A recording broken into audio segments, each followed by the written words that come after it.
Breaking tonight, Donald Trump and his advisors think the Democrats are pulling off a heist with Joe Biden's campaign cash. The campaign has now filed a complaint with the Federal Election Commission saying that the funds that were meant for Biden's reelection can't be used for Vice President Harris's campaign. Joining us at the table now is the legal mind himself, Elie Honig. Elie, so explain it to us like we are five. Can they do this or not? So let me start by saying something that we're going to all be saying a lot of in the next 4 months. This is brand new. We've never been here before, and we don't know for sure. However, it seems to me, based on the scholarship that's out there and the expertise that's out there, that this is a serious long shot by the Trump campaign. So first of all, this is not a lawsuit. This is a complaint with the Federal Election Commission, which is part of the executive branch. They have quite limited enforcement powers.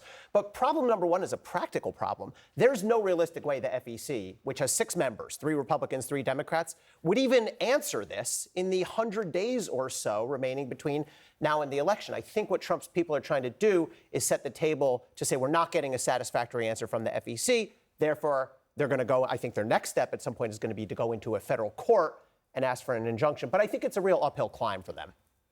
So, I mean, we talked about this already. They're going to try to throw every possible legal thing at the wall on this, just as a strategy, just to create chaos and muck up the works. Or just be a nuisance. Like, it seems to be worth the stress just to be like, okay, one more thing for you to have to worry about. And if everything goes absolutely perfectly, you'll lose all your money, which is not going to happen. But I see the argument. Yeah, the argument, I think the core argument they're making is donors donated to Joe Biden. Now it's Kamala Harris. But of course, the response, and I think probably the winning argument is, no, the donation was made to Biden and Harris. Both of their names are registered on that campaign. And so it's much easier to slide that money over to Kamala Harris. By the way, if it was not Kamala Harris, highly unlikely that that money could be transferred over to her. If it was Gavin Newsom or Gretchen Whitmer, probably wouldn't work. But because Harris's name was already on there, it's logical and she should get it. We should point out that they raised more money in one day than was in that account. Right.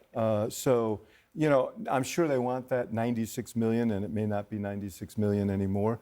But you know, I don't think money is going to be the problem. I do think this is sort of a nuisance, like a harassment suit. Yeah. I mean, we're talking about almost $100 million and how it can get spent. And Elie, I love the way you're starting off by saying, this is uncharted territory. Yeah. The FEC chairman came out just quoting what the CFR says and reading it verbatim, saying the money was donated to one candidate. That candidate pulls out for the general. The money needs to be returned. Yeah. And then you have people who are on the opposite side of the fence. They have a different interpretation, and we'll see. And the FEC obviously has jurisdiction, but to your point at the end, which also was really good, is let's say because it will take so long, maybe there's a request that gets filed inside of a court, maybe for an injunction. I don't want to speculate, but there is a reading of campaign finance law that says when the candidate for the general who received the donation steps aside, that the donations have to be returned. Yeah, and I have shocking breaking news, by the way. Basically, all the Republican members of the FEC who've spoken out, informers, are saying it's not okay, and all the Democratic members of the FEC informers are saying it's perfectly fine. It's a coincidence, Elie. Yeah, I mean, who knows? Right, but I mean, to David's point, there will be a string of lawsuits. This is just the first of many. I mean, I think the Trump campaign and the Heritage Foundation have signaled that they intend to challenge the ability to even put Kamala Harris's name on the ballot in certain states. This is my brain being kind of a little paranoid because I lived through 2020.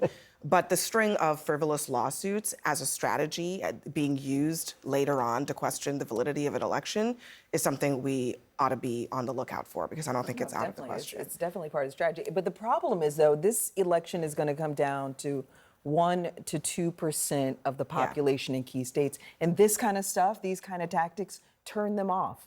They're over they're over Trump's antics when it comes to these things. And so, it might be great for the base. It might get the base ginned up. It might be a distraction for the Harris campaign. But the reality is you're not making up any ground with the people who you need to win. My favorite part of this whole discussion over the last few days is I heard the Speaker of the House say, they're disenfranchising 14 million people and, overturning the will of the people. And I'm thinking, isn't that what January 6th was about? I mean, is this really where you guys want to go? I don't think so. So yesterday, go ahead. I want to get this Hillary Clinton thing in because people are talking about Hillary Clinton's new op-ed today. She wrote about Vice President Kamala Harris, she says Ms. Harris's record and character will be distorted and disparaged by a flood of disinformation and the kind of ugly prejudice we're already hearing from MAGA mouthpieces. I know a thing or two about how hard it could be for strong women candidates to fight through sexism and double standards of American politics. I've been called a witch, a nasty woman, and much else. But she says Kamala Harris can beat Donald Trump in spite of all of that. Yeah. Well, we have, time does go on here. I mean, my advice, honestly, to the Harris campaign is not to get involved in this discussion. She looked to me like a candidate who was unafraid and unbothered the last couple of days. That's a good look for her. Yeah. So I wouldn't get into these conversations. Yeah, and Lee, the other thing I think about is whether Republicans are going to be so emboldened by Trump's victory over Clinton that they're going to try the same playbook against Harris, and it's going to be a mistake. Well, listen, substantively, I want to see a clash of ideas. And what's going to be important is if there's a criticism of Kamala Harris, that we take it as substantively allowing a conversation over where Kamala Harris's record is or what her positions are on issues. And really, she should welcome that. I mean, that's really, I think, what the American people are longing for. There's going to be another debate. And I think that there are going to be undecided voters who are going to tune into that debate, actually wanting to know where these candidates stand on these issues and where there might be back and forth that are distractions away from that substance.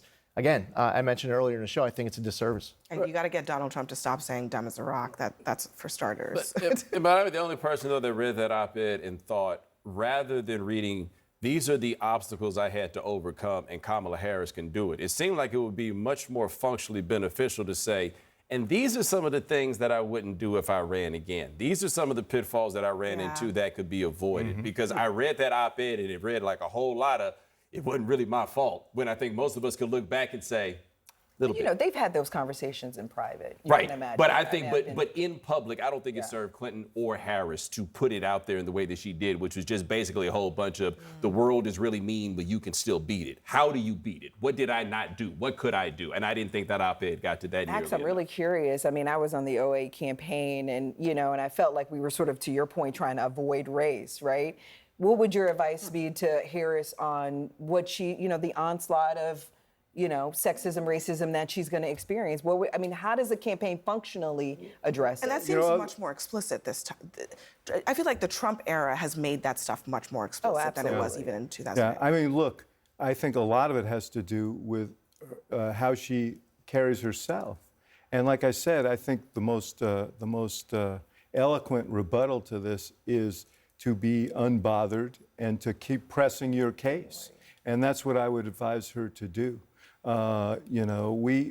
Yes, the President Obama used to say, Senator Obama used to say, I'm proudly of the black community, but I'm not limited to it, and I'm running for President of the United States. For all, right. For everybody. Actually, there was that moment when President Obama made that speech, I think at the Constitution Center in Philly, right? The big speech where he Yes, on race. took on the race issue directly. What exactly led to that moment? Well, there was a mashup reel of some of the sermons of his minister that became. Look, there was a really big effort to paint him and his wife Michelle as sort of scary radicals. Oh, yeah. And Remember the cover of the Barack New Obama is Yorker was anything but a incredible. scary radical. And so then his minister became sort of a surrogate target, and that prompted him to want to respond. But I think in this environment, she can flip it and make these to her advantage.